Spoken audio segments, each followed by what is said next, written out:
Hello guys! Our ulam for today is munggo. So yan, ini-slice ko na ang sibuyas. Panoorin yung mabuti kung paano ang aking pagluluto. Ayan, chop chop chop chop ko lang yan. Yan. Diba?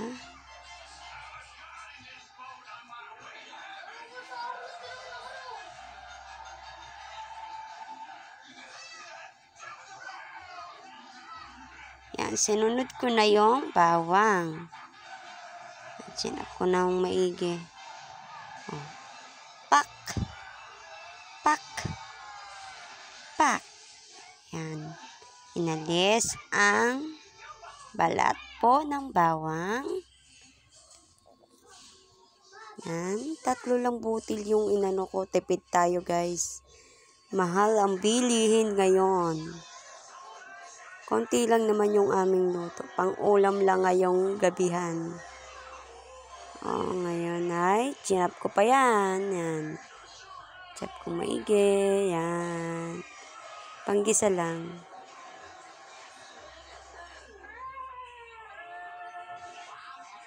Ayan na.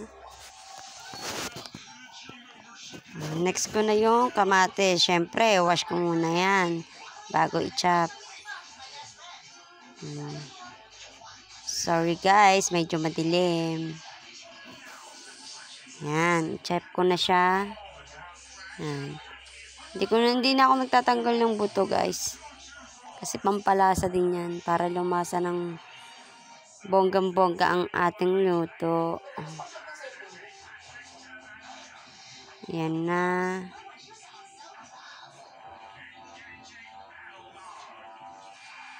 Yan.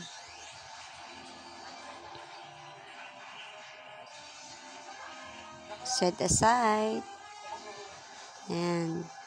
Ready ko na po yung kawali. Ayan na.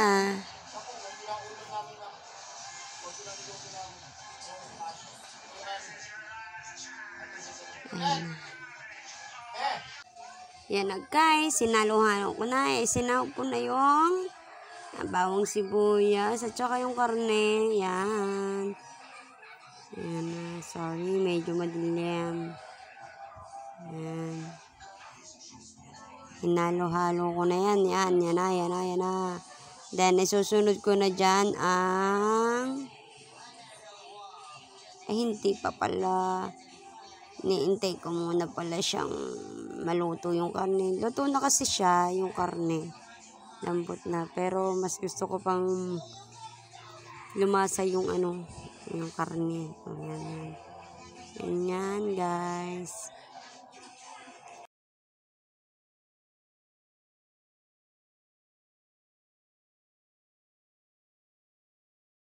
Ito na guys, ilagay ko na ang kamatis. Ayan na. Ayan, hintay ko lang siyang maluto yung kamatis.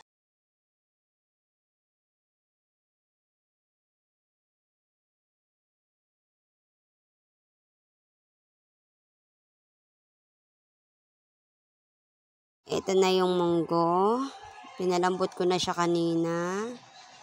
Ayan. Mas gusto sa namin yung may sabaw-sabaw pa.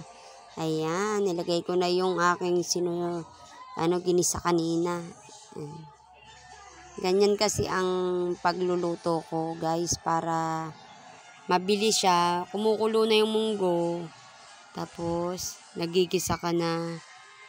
Ire-ready mo na di lalagay mo na lang. Nilagay ko na, guys, yung miswa. Ayan. Minsan, swatanghon yung nilalagay ko. Pero ngayon, usually, miswa na ngayon ang aking ilalagay.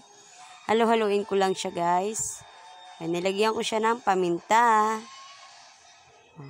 Then, yung dahon ng sili. Hinugasan ko muna siya, guys, bago ko nilagay, Yan. Halo-haloin. Then, nilagay ko na yung chicharon. Tapos na yan, guys. Ayan na.